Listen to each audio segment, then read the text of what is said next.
Porsche basically built the same vehicle twice. This is our 2017 Porsche Cayenne GTS, and this is the newer 2020 through 2025 Porsche Macan GTS. They both have GTS badges, they both sound incredible, and they both corner way harder than they should. But today we're figuring out which one actually makes more sense in the real world, including which one your passengers will hate you less in. What's going on, guys? Welcome back to Atlas Motor Co. And today, the Bible verse, I'm just gonna tell you what it is today. Ephesians 5:20 says, "And give thanks for everything to God the Father in the name of our Lord Jesus Christ."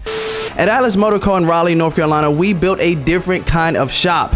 Consistent hours, no weekends, only 38 hours per week, and no waiting around for warranty work. We work on BMW, Porsche, Mercedes-Benz, and other European vehicles in a clean, professional environment focused on quality repairs, not burnout. Plus, we service and recondition our own inventory in-house, so there's always work. We're looking for experienced technicians who take pride in their craft and want consistent flat rate pay with a strong team behind them. If that sounds like you, Atlas Motor Co. is hiring. On this bad boy, we had done a motor a month back or so. Stuck a used motor in it, and it blew up on the guy at 80 miles. So yeah, we're putting in another one. And we did discover it was not your fault. No, it's not my fault. Yeah, bad motor. I don't know what happened to it. I think maybe either the balance shaft locked up or the oil pump locked up, but it's straight seized. Wow. In your experience changing motors out, where does this rank as far as this was crazy, or it's pretty common, or? No, it's not common that you put a used motor in it and it'll last 60 miles. I mean, what's that over there? That's the warranted motor that they sent us.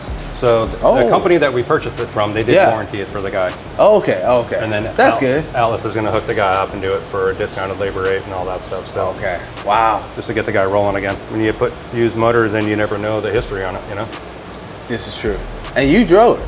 I put 20 miles on it, and then the guy took it and then put, I think, 62, so it had like 80, wow. Under 100 miles, and it locked up. He said the car just gradually got slower and slower and slower with no check engine lights, no fault stored, and it just mechanically locked. So I pulled the trans out because the trans was locked, so I had to pull the trans out. The torque converter stuck onto the block, so then I had to take the torque converter off. That was kind of a pain. We're gonna have to refill the trans back up with fluid because it leaked a lot of the fluid out, and then transfer all the components over to this block. I was not expecting this. Me neither. Y'all were pushing this in here. That makes two of us. That's not what you want to hear right now. No, it actually sucked because the guy called the next day and he's like, "Hey, my car just shut off," and I'm like, it was the next day. The next day. Dang, man. Yeah, he made it home, and then he was going to work or something the following day, and he's like just driving down the freeway, and it just lost power. Okay, here I got the trans. But here I am thinking like that I made a mistake, you know? Right. I know your heart dropped. Oh, it did. Oh my gosh, man. But I'll show you what I do. Yeah. Is I mark all my bolts, oil drains, so I know that I torqued that. Yeah. Okay. So I crawled under the car and I saw that. I'm like, well, it's got oil in it. Yeah. All the flywheel bolts and torque converter bolts, I mark everything just so I know that I had torqued it. So everything was good. Hopefully, by tomorrow, this dude's running. And hopefully it lasts 80,000 miles, not 80. Yeah. You know? And I talked to the guy too about it, and I'm like, there's no warranty on labor. I'm like, you could literally leave our shop and it could blow up and it's on you again. We don't control the used parts. He's like, I did hear you, and he's like, I totally get it. He's like, I was just expecting it to last longer than 60 miles. I'm like, you and me both. So. Cool to that guy for being understanding and yeah, he was a little unhappy because he sat on the side of the freeway. Of course, and rightfully so. I totally get that because I would be a little pissed off if I was sitting on the side of the freeway and I had spent, you know, $8 grand on a motor and everything locked up on me. I'd be pissed too. It took a while to get the people to warranty it, like to send us a new motor because there wasn't one within spec that we wanted, like the mileage wise and all that stuff. We wanted the 2016 or newer. And what year is the body? 2015 X3. Okay. 16 has the newer chains and all that stuff. And his original engine.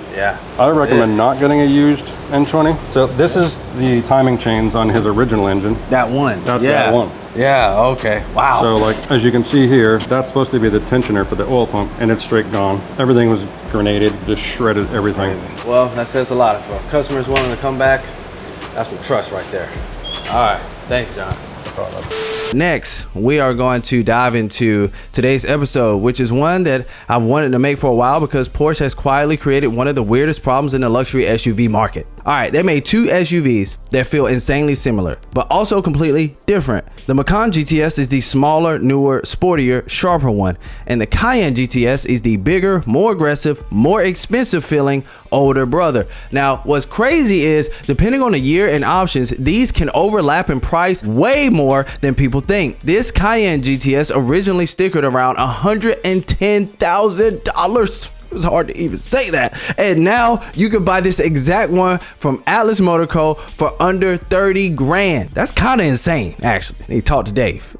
Let's start with styling, because Porsche has this strange ability to make every SUV look athletic without trying too hard. The Macan GTS almost looks like a lifted hot hatch. It's compact, it's tight, the proportions are super sporty, the rear haunches are muscular, and from certain angles, it almost looks like a giant Porsche Panamera. This thing feels young, aggressive, and it feels modern. But the Cayenne GTS, this thing has presence. It looks expensive. It looks heavy in a good way and has that old school Porsche executive energy. And the GTS trim completely changes the Cayenne. Red brakes, sport exhaust, color matched trim, Alcantara interior pieces.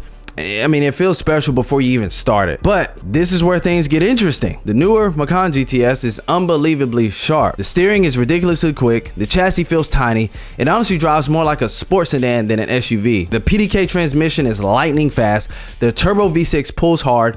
And the newer interiors just feels super modern. But the Cayenne GTS has character. This twin turbo V6 still sounds fantastic, but more importantly, it feels substantial. The doors shut heavier, the cabin insulation feels richer, the ride quality feels more expensive, and when you get on throttle, this thing moves. You forget this is basically a luxury family SUV. All right, interior wise, the Macan interior is cleaner, more tech focused, more modern. The screens are better, the controls feel newer, and honestly, if you daily drive your cars and love modern tech, this thing makes a lot of sense. But the Cayenne interior still feels incredibly premium, and personally, I think Porsche interiors age better than almost any manufacturer. This Alcantara, for example, and leather combination still feels special, and this thing feels expensive, even at almost 100,000 miles. All right, now for the section your kids care about. The Macan isn't terrible back here, but you definitely feel the smaller platform. If the driver is tall, I am 6 foot by the way, things get compact pretty quickly. It's sporty, but it sacrifices some practicality.